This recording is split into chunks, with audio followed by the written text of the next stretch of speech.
The year was 2157.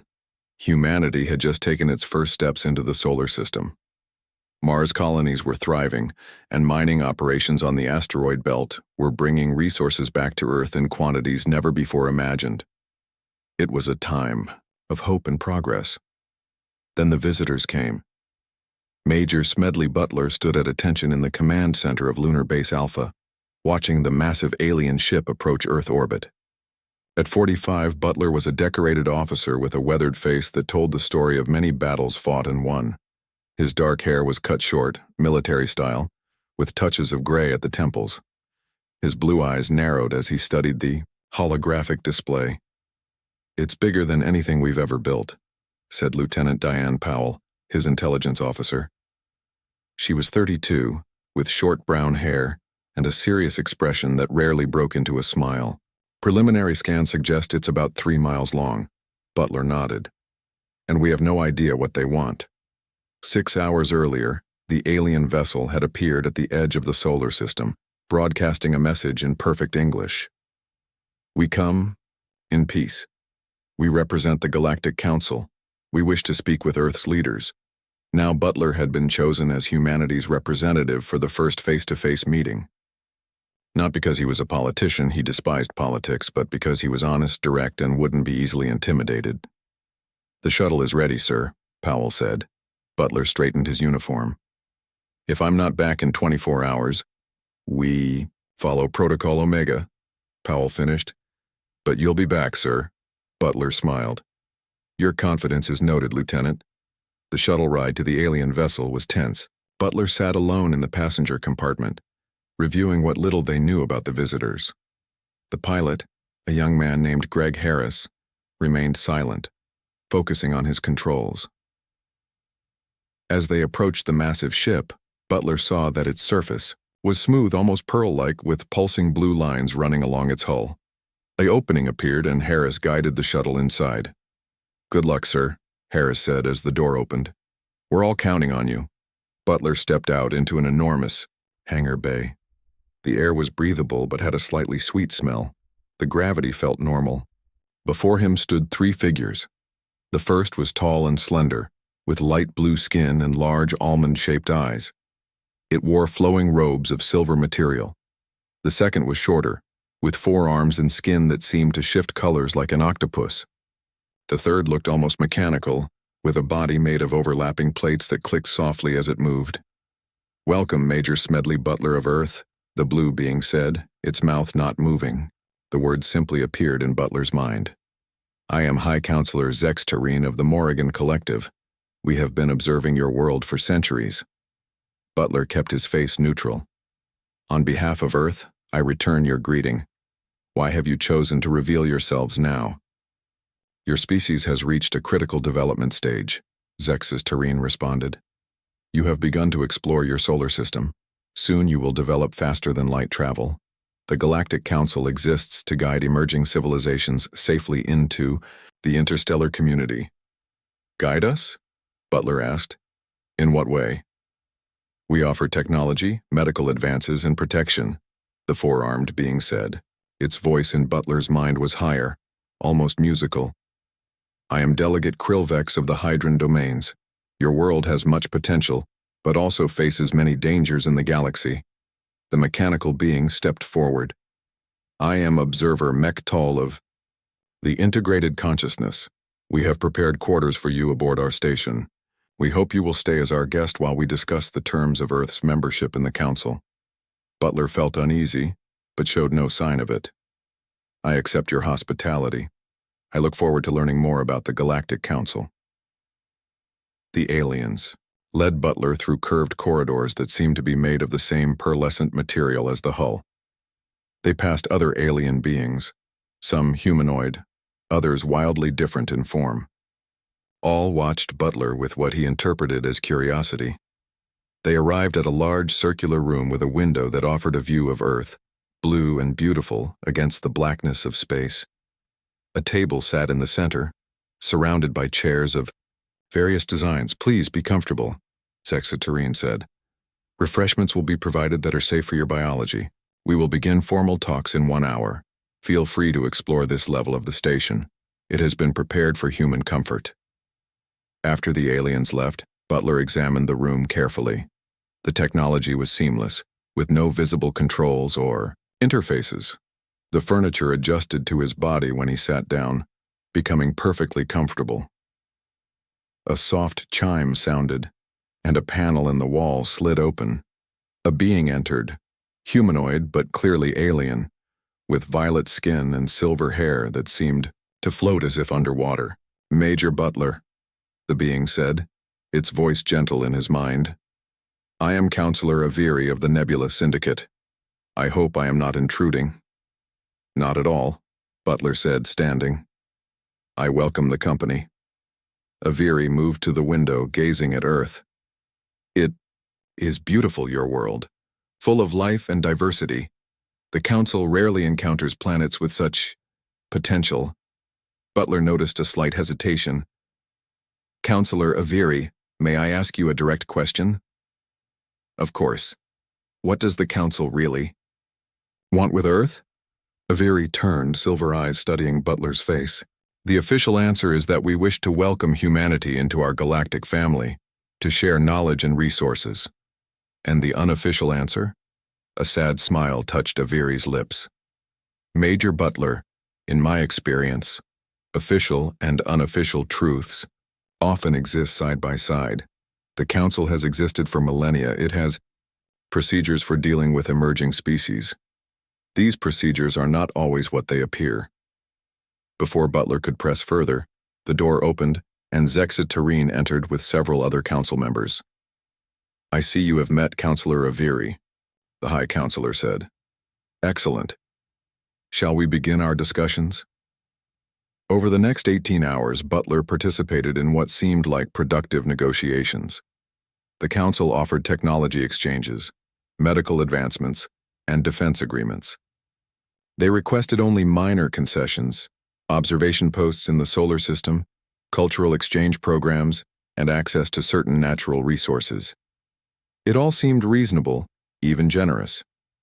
But Butler couldn't shake the feeling that something was wrong. Counselor Aviri had said little during the formal talks, but occasionally made eye contact with Butler in a way that reinforced his unease. When the time came to return to Earth with the proposed treaty, Butler shook hands with Zexa Tareen. The alien had studied human customs. "We look forward to a long and productive relationship with humanity," the High Counselor said. As Butler boarded his shuttle, Counselor Aviri approached. "Major Butler," Aviri said quietly, "remember that appearances can be deceiving, and not all gifts come without cost. Be vigilant." Back on Lunar Base Alpha, Lieutenant Powell was waiting. "How did it go, sir?" Butler handed her a data storage device containing the proposed treaty. "They're offering us the stars, Lieutenant. Technology, medicine, protection, everything we could want." "That sounds too good to be true, sir." "Yes," Butler said, looking back at the alien vessel through the viewports. "It does, doesn't it? Run a complete analysis of everything we've received. And Powell?" "Sir? Let's keep our defense systems at full alert, just in case our new friends aren't being entirely honest with us." Powell nodded. "Already done, sir." As Butler looked at the massive alien ship hovering above his world, he couldn't help but wonder what humanity had really gotten itself into. The Council had underestimated him if they thought he would blindly trust their promises. Whatever their true intentions, Smedley Butler would be ready. 6 months had passed since humanity's first contact with the Galactic Council. Earth's governments had signed the treaty, eager for the promised technological and medical advancements. But Major Smedley Butler remained uneasy. From his office, in the newly formed Human Defense Initiative headquarters in Colorado, Butler reviewed the latest reports. The large windows behind his desk showed a view of the Rocky Mountains, but his attention was fixed on the holographic display before him. "The Council has established 12 observation outposts in our solar system," Lieutenant Diane Powell said, standing at attention across from him. 3 on Mars, 2 on the Moon, 1 on Europa, and the rest on various asteroids. Butler frowned. "And what have we received in return?" "Several medical scanning devices for our hospitals and some agricultural technology," Powell replied. "Nothing close to what was promised." Butler stood and paced the room. At 45, he still moved with the precision of a much younger man. 6 months of dealing with the council had added new lines to his face but had only strengthened his resolve. "Something isn't right," he said. "The council representatives keep talking about phases of integration to explain the delays, but I'm not buying it." A soft beep interrupted them. Butler tapped a control on his desk. "Go ahead." "Sir, this is Dr. Alan Rodriguez from Lunar Research Base," came a hushed voice. "I need to speak with you urgently, in private." 20 minutes later, Butler and Powell were in a secure communication room. The face of Dr. Rodriguez, a man in his late 30s with dark hair and worried eyes, appeared on the screen. "I've been analyzing the medical scanners the council gave us," Rodriguez said. "They're not just scanning devices. They're collecting genetic information from every human they examine and transmitting it somewhere outside our solar system." Butler's expression darkened. "You're certain?" "Absolutely. I modified one to track its outgoing signals. They're being sent to a location near Proxima Centauri, but that's probably just a relay point." "Have you told anyone else about this?" Powell asked. Rodriguez shook his head. "No, but my supervisor is pressuring me to stop my unauthorized modifications of council technology. This morning I received orders transferring me to the Mars outpost next week." Butler exchanged glances with Powell. "They're isolating him," she said quietly. "Dr. Rodriguez, destroy your research and act normal," Butler ordered. "I'm sending someone to get you out of there before your transfer." After ending the communication, Butler turned to Powell. "Contact Captain Frank Delgado. I want him and a small team ready to extract Rodriguez within 48 hours. "Sir," Powell hesitated. "If we do this, we're effectively declaring our distrust of the council." "They've already shown their true colors," Butler replied. "We're just finally seeing them." 2 days later, Captain Frank Delgado led a small team to the Lunar Research Base under the pretense of a routine inspection. Delgado was a solid man in his early 30s with a calm demeanor that hid a sharp mind. He had served under Butler for years and was one of the few people the Major trusted completely. The extraction should have been simple, but as Delgado's team approached the research base in their shuttle, they received an urgent message from Butler. "Council security forces have just landed at the base." Butler's voice crackled through the communication system. "They're claiming it's a routine visit, but their timing is too convenient. Proceed with caution." Inside the research base, Dr. Rodriguez was hurriedly deleting files when his door slid open. 2 aliens entered, tall, gray-skinned beings with 4-fingered hands. They wore what appeared to be ceremonial robes, but Rodriguez noticed the subtle bulges of weapons beneath. "Dr. Alan Rodriguez," one said, its voice appearing directly in his mind. "You will come with us to the Mars outpost immediately. Your expertise is needed there." "My transfer isn't scheduled until next week," Rodriguez replied, trying to stay calm. "The schedule has been adjusted," the alien said. "Please gather your personal items. We depart in 30 minutes. As soon as they left, Rodriguez activated his emergency beacon, a small device Butler had given him. Then he grabbed his bag and headed for the designated meeting point, a storage area near the base's secondary airlock. Captain Delgado and his 3-person team had docked their shuttle at a maintenance bay, entering the base through service corridors. They wore standard Earth military uniforms but carried concealed weapons, against council regulations, which prohibited human military from bearing arms near their personnel. They reached the storage area just as Rodriguez arrived, breathless. "The council security forces are looking for me," he gasped. "They know something's wrong." "Stay calm," Delgado said. "We're getting you out of here." They were halfway back to the maintenance bay when alarms blared throughout the base. A voice announced, "Attention all personnel. This facility is now under temporary council security protocols. Please remain in your current locations." "They've locked down the base," one of Delgado's team members, Sergeant Lucy Rivera, said. Delgado nodded. "Then we go to Plan B." Plan B involved using emergency environmental suits to cross the lunar surface from a rarely used airlock to their shuttle. It was risky, The lunar day was ending and temperatures would drop rapidly. But they had no choice. As they donned the suits, the storage room door slid open. 2 council security officers stood there, holding devices unlike anything the humans had seen before. "These are not weapons in your Earth sense," one of the aliens said, noticing the humans' expressions. "They merely incapacitate. Please surrender, Dr. Rodriguez." "We're conducting official Earth government business," Delgado said firmly. "The doctor is coming with us." "That is not possible," the alien replied. It raised its device. Sergeant Rivera moved faster than the aliens expected. Her concealed weapon fired, sending the first alien stumbling backward. The second fired its device, and Rivera collapsed, her body convulsing. Delgado and his team returned fire. The second alien fell, but more were coming. They could hear them in the corridor. "Move," Delgado shouted, helping Rodriguez into his suit while another team member grabbed Rivera. They barely made it through the airlock and onto the lunar surface.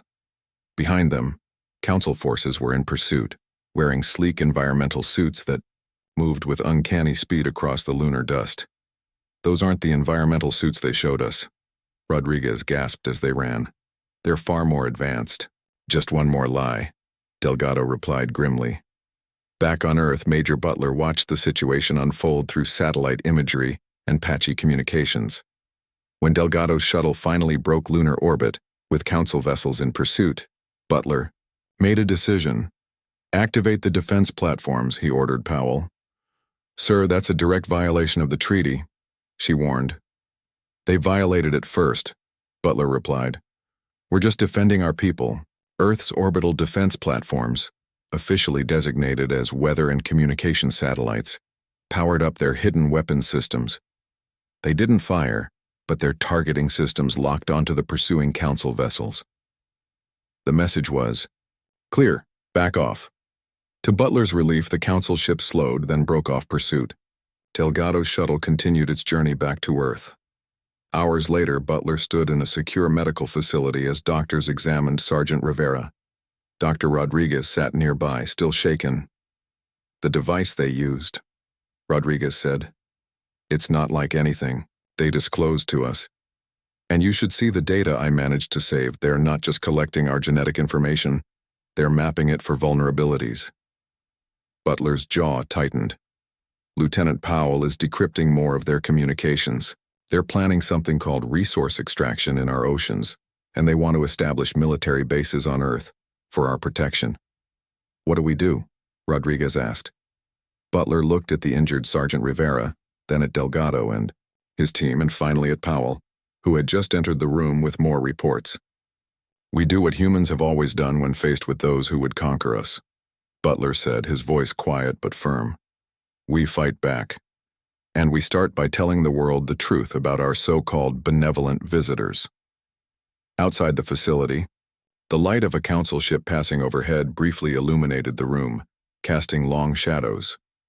The true nature of humanity's first contact with galactic civilization was finally becoming clear, and Major Smedley Butler was ready to lead the resistance.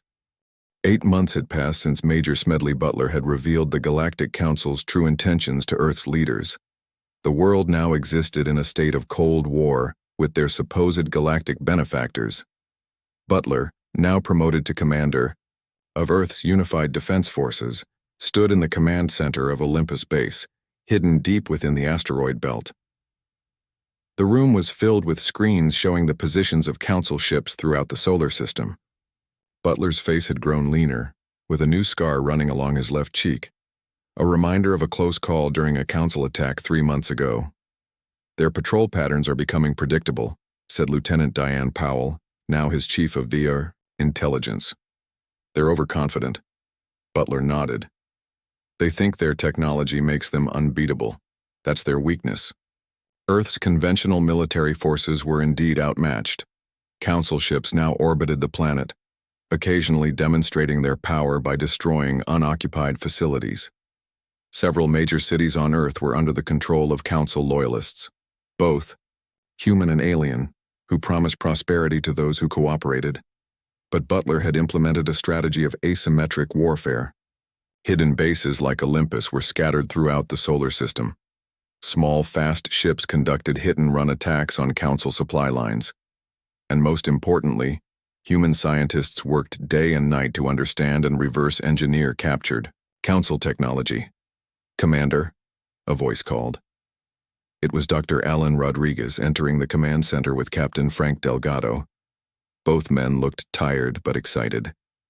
"We've made a breakthrough," Rodriguez said, his eyes bright despite his exhaustion. "It's about the Council species themselves. They have a weakness." Butler raised an eyebrow. "What kind of weakness?" "Sound," Rodriguez explained, setting up a holographic display. "Specific sound frequencies that humans can barely hear have a devastating effect on Council physiology. Their internal organs resonate at these frequencies, causing extreme pain and disorientation."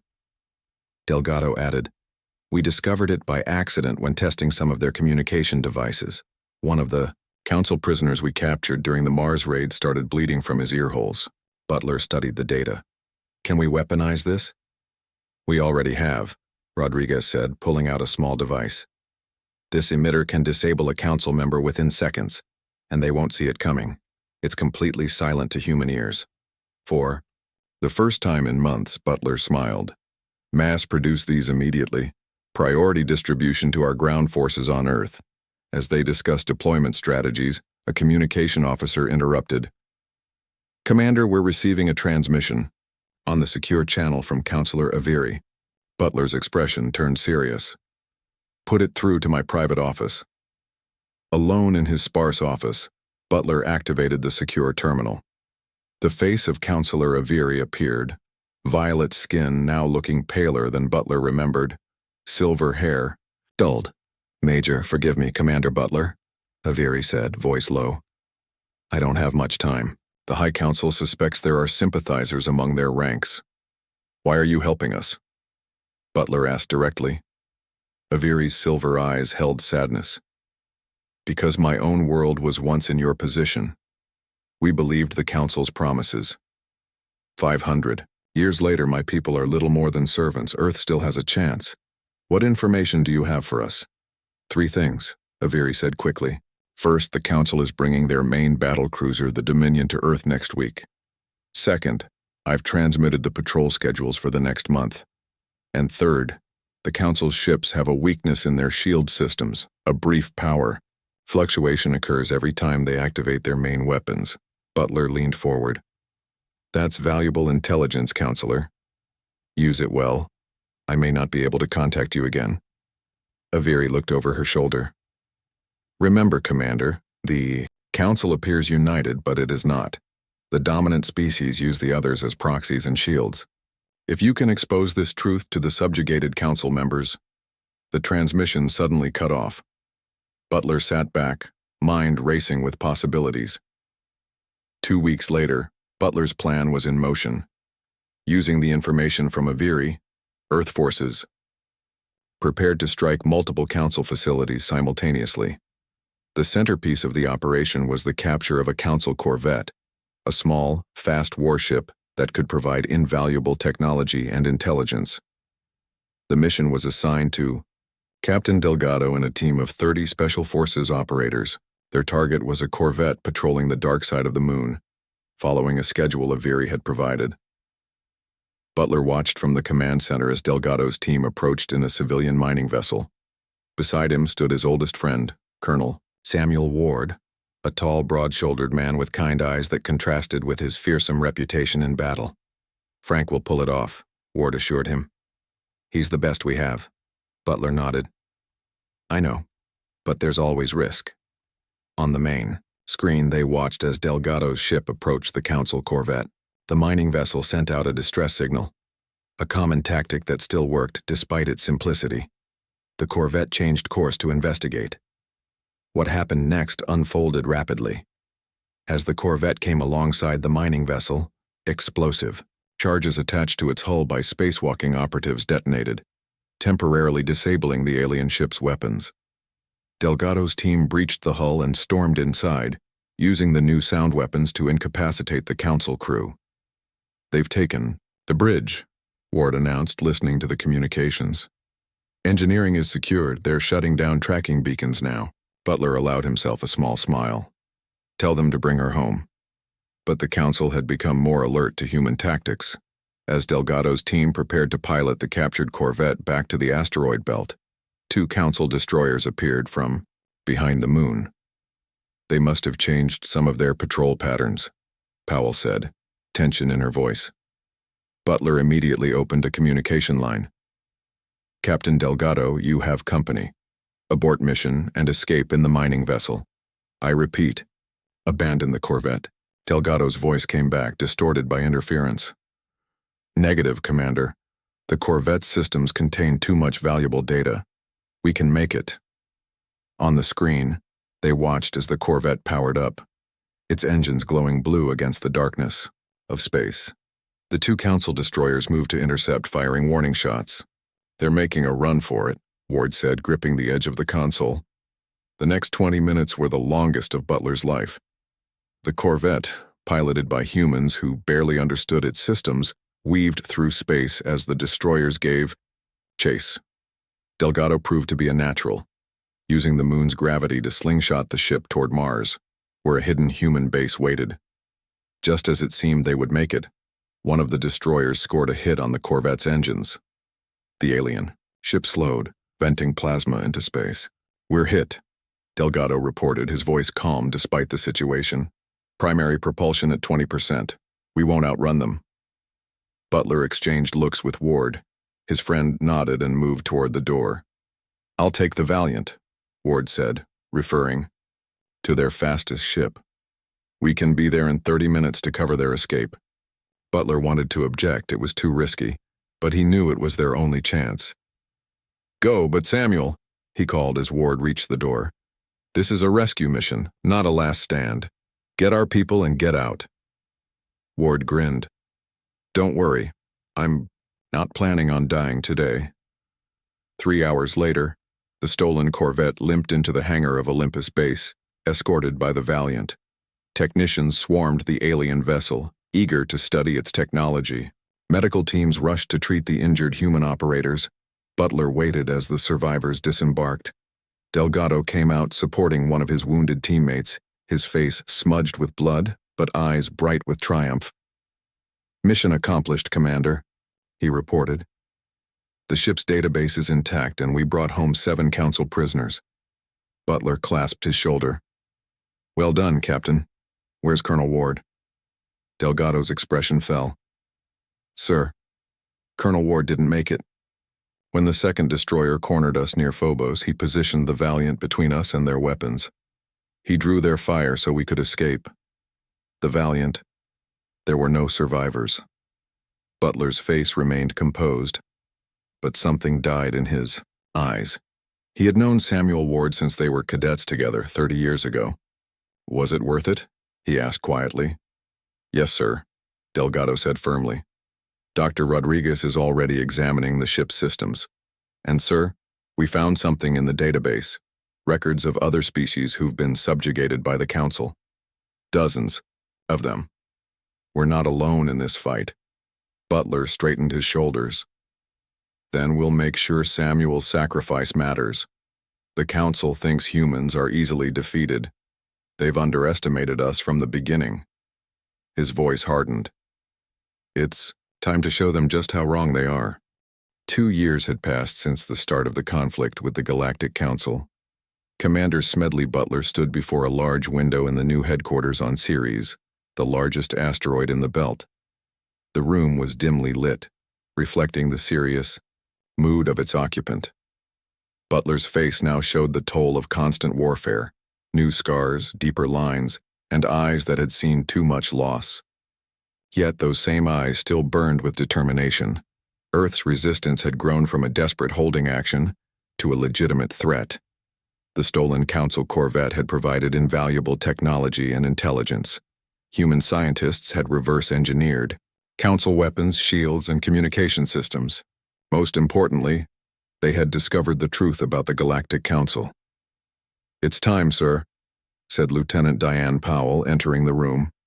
Like Butler, she had aged beyond her years during the war. Butler nodded and followed her to the conference room. Around a large table sat representatives of Earth's unified command. But today there were also 5 non-human figures, representatives of species that had previously been subjugated by the Council.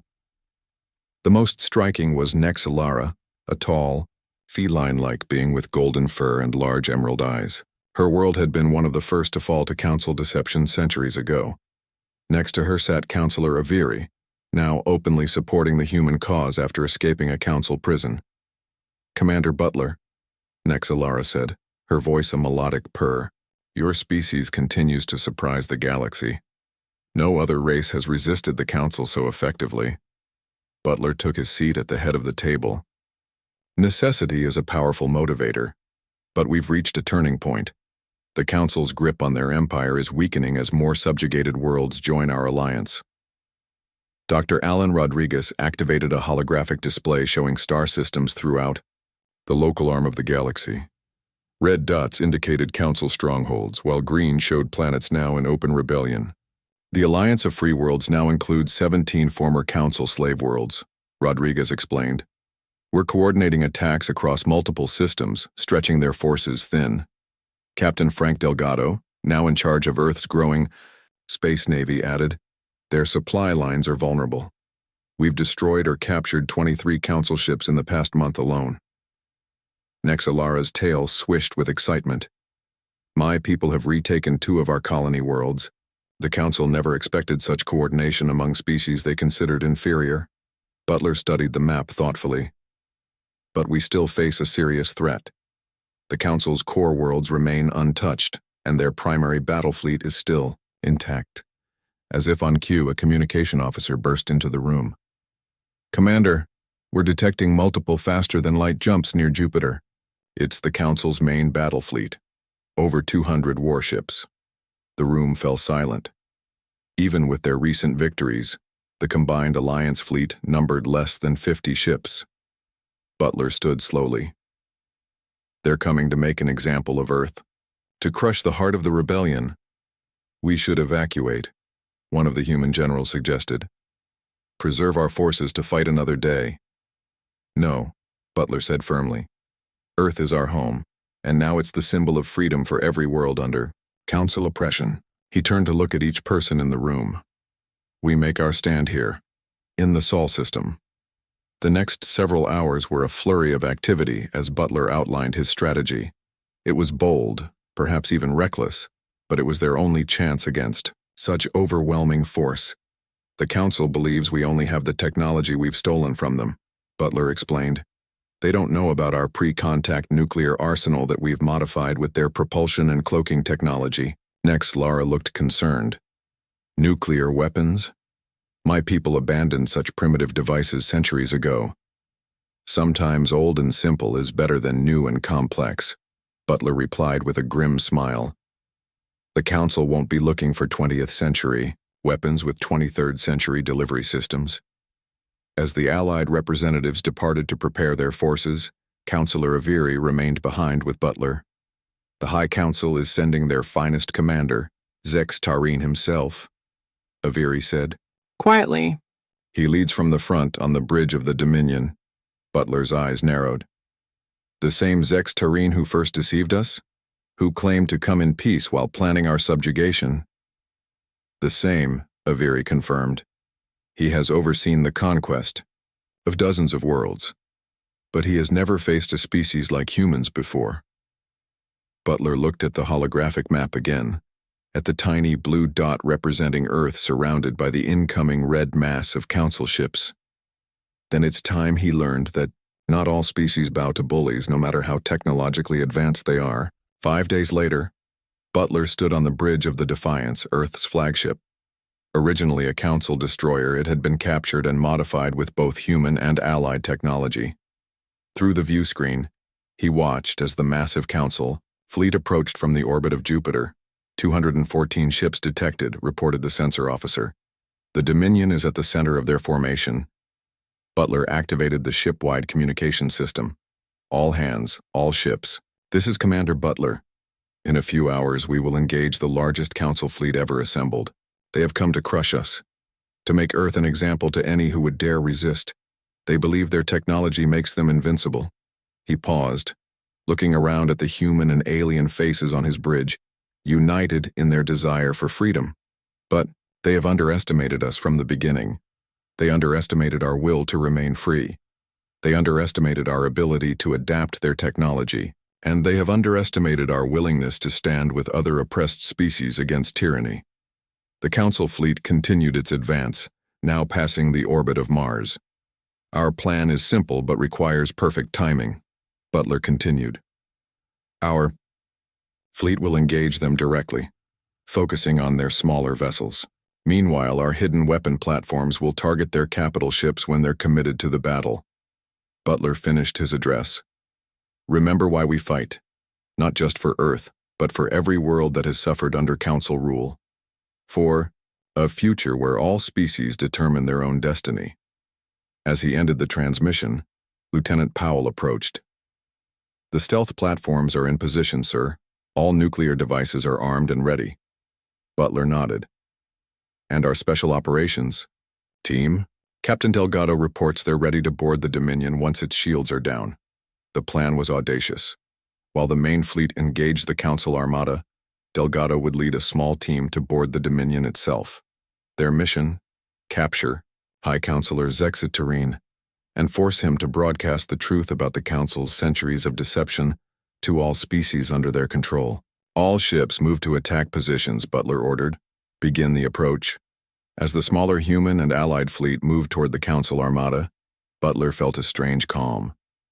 He had spent his entire military career preparing for battles, but never one with such high stakes. Beside him stood Nexalara, serving as his tactical advisor. The Council ships are powering their main weapons, she reported. They're confident in their superior numbers. Good, Butler replied. Pride comes before the fall. The first shots of the battle for Sol lit up the darkness of space as energy. Weapons blazed between the opposing fleets. Butler watched intently, waiting for the perfect moment to spring their trap. For Earth, he whispered. For all of us. The battle for Sol began in earnest as the Council fleet advanced toward Earth. Commander Smedley Butler stood firm on the bridge of the Defiance, his face illuminated by the flashes of weapons fire visible through the view screen. They're taking the bait, Lieutenant Diane Powell reported. Their main fleet is pursuing our smaller vessels just as we planned. Butler nodded, his eyes never leaving the tactical display. The Council's 200 ships dwarfed the Alliance's fleet of 50, but size wasn't everything in this battle. The Dominion is staying back, protected by 20 destroyers, Nexalara observed, her feline ears flattened against her head. Zexaterine is cautious. He won't remain so for long, Butler replied. Captain, bring us around to Sector 7. Let's give them something to chase. The Defiance banked sharply, drawing fire from several Council ships. As they did, 3 Alliance vessels broke formation, appearing to flee toward the asteroid belt. Council vessels are breaking off to pursue, Powell announced. Butler allowed himself a small smile. Perfect. Signal the Helena, the Sparta, and the Beijing. Execute Phase 2. Throughout the solar system, hidden among asteroids and moons, hundreds of modified nuclear weapons powered up their Council-derived propulsion systems. These weapons had been Earth's last line of defense before first contact, now given new purpose with alien technology. On the command channel, Butler could hear the chaos of battle, human and alien voices reporting damage, victories, and losses. The Alliance forces fought bravely, using their knowledge of the solar system to compensate for their lesser numbers. Sir, Powell said suddenly, the Dominion is moving forward. They're engaging directly. Butler straightened. They're getting impatient. Zexaterine wants to end this quickly. He tapped his communication panel. All ships fall back to position Delta. I repeat, fall back to position Delta. The Alliance fleet began a coordinated retreat, appearing to buckle under the Council's superior firepower. It was a calculated move, drawing the Council fleet deeper into the solar system and into Butler's trap. The Council fleet has crossed the threshold, Nexalara announced. All ships are within the target zone. Butler took a deep breath. Launch all nuclear platforms. Authorization Butler Echo 97. Across the void of space, hundreds of hidden weapons activated. Their engines flared to life as they emerged from hiding places throughout the solar system. On Council ships, alarms blared as their sensors detected the new threats, but it was too late. The first wave of nuclear missiles struck the rear of the Council fleet. Massive explosions tore through their ships, overwhelming their shields through sheer destructive power. A second wave hit their flanks, while a third targeted their flagship, the Dominion. Direct hits across their fleet, Powell reported, unable to keep the excitement from her voice. 47 Council ships destroyed, 31 severely damaged. The Dominion's shields are at 30%, Nexalara added. Their fleet is in disarray. Butler opened a channel to all Alliance ships. This is Commander Butler. The enemy is wounded. Press the attack. Focus on their command ships. The bridge rocked as the Defiance took a hit from a Council destroyer. Butler grabbed his console to stay upright. Damage report. Port shields. Failing, came the response. Engineering reports the main drive is still operational. Butler pointed at the view screen, where the massive form of the Dominion was visible amid the chaos of battle. Set course for the Dominion. All power to forward. Shields? Sir? Powell questioned, surprised. Their shields are weakened, Butler explained. This is our chance to end this. Signal Captain Delgado's team to prepare for boarding. The Defiance surged forward, dodging debris and weapons fire as it closed on the Council flagship. 2 Alliance and cruisers moved to provide covering fire, drawing the attention of the Dominion's escort ships. We're within range, Powell announced. Delgado's team is ready in the launch bay. Butler nodded. Fire all weapons. Target their remaining shield generators. The Defiance unleashed everything it had, hammering the already damaged Dominion. Space lit up with energy beams and explosions as the 2 ships engaged at point blank. Range! Their shields are down! Nexalara shouted over the noise of the bridge. Launch boarding party, Butler ordered. From the Defiance's bay, 5 small craft shot toward the Dominion, each carrying a team of Alliance soldiers led by Captain Frank Delgado. They latched onto the hull of the massive Council ship like parasites, cutting their way inside with specialized tools. The battle continued to rage around them. The Council fleet, though devastated by the surprise nuclear attack, still outnumbered the Alliance. Ships on both sides were being destroyed as Butler watched the tactical display with growing concern. We're losing too many, he said quietly to Powell. If Delgado doesn't succeed soon. Commander? The communication officer interrupted. We're receiving a transmission from the Dominion. It's broadcasting on all frequencies across the entire Council network. The view screen changed to show the bridge of the Dominion. Standing there was Captain Delgado, his uniform torn and bloodied, but his expression triumphant. Beside him stood a tall, blue-skinned alien, High Counselor Zexaterine himself. The Council leader appeared unharmed but furious, with human guards flanking him. People of the galaxy, Delgado began, this is Captain Frank Delgado of Earth. We have captured the Dominion and its commander, High Counselor Zexaterine. The Council's fleet is in retreat. Delgado stepped aside and Zexaterine moved forward, clearly under duress. Speak, Delgado ordered. Tell them the truth. The High Counselor's large eyes narrowed, but he began to speak, his words transmitted. To every Council world and ship. For millennia, the ruling species of the Council have maintained our power by subjugating emerging civilizations. We approach them with promises of advancement and protection, while secretly assessing them for exploitation. Those who resist are made examples of. Those who submit become servants, their resources fueling our empire. As Zexaterine continued, to reveal the Council's centuries of deception, Butler watched the tactical display. Throughout the solar system, Council ships were powering down their weapons. Some were retreating. Others appeared to be fighting each other as subjugated crew members rose up against their commanders. It's working, Nexalara whispered, her eyes wide. Across the galaxy, my people and others are hearing this broadcast.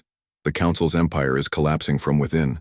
5 years later, Commander Smedley Butler, now simply Representative Butler at his own insistence, stood before the inaugural assembly of the Galactic Federation of Independent Worlds. The Grand Chamber was filled with representatives from dozens of formerly subjugated species, now free to determine their own destinies.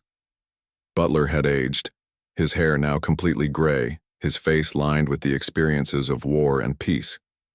The wounds he had sustained during the final battle had never fully healed, leaving him with a slight limp and occasional pain. But his eyes remained clear and determined as he addressed the assembly. "We gather today not as conquerors, nor as the conquered," he began, his voice carrying through the chamber. "We come together as equals, having learned the hard lesson that freedom must be guarded vigilantly." He looked around at the diverse faces before him, some humanoid, others wildly different in form. All were united by their shared experience of oppression and liberation. It was not Earth's technology or military prowess that ultimately prevailed against the Council, Butler continued. It was our fierce determination to remain free, and our willingness to stand with others facing the same oppression. This is the foundation upon which we build our new federation. As Butler concluded his speech, the chamber erupted in applause. He exchanged glances with Nexalara and Councillor Aviri, who sat in the front row, his closest allies throughout the conflict. Later that day on Earth, a monument was unveiled in the rebuilt city of Geneva. It was a simple statue of Major Smedley Butler pointing toward the stars. The inscription at its base read, "They thought us weak because we valued freedom. That was their fatal mistake." As the sun set over a peaceful Earth, Butler stood alone by the monument, reflecting on the journey that had brought humanity from isolation to leadership in a new galactic order. The stars were beginning to appear in the darkening sky, not as distant, unreachable points of light, but as places where allies and friends now dwelled. "We did it, Samuel," he said quietly, thinking of Colonel Ward and all the others who had given their lives in the struggle. A gentle hand touched his shoulder. It was Diane Powell, now Earth's Minister of Defense. "The Federation Council is waiting, Representative Butler," she said with a smile. "There's still much work to be done." Butler nodded, taking one last look at the stars. "There always is when you're building something to last." He turned away from the monument toward the future. "Let's not keep them waiting."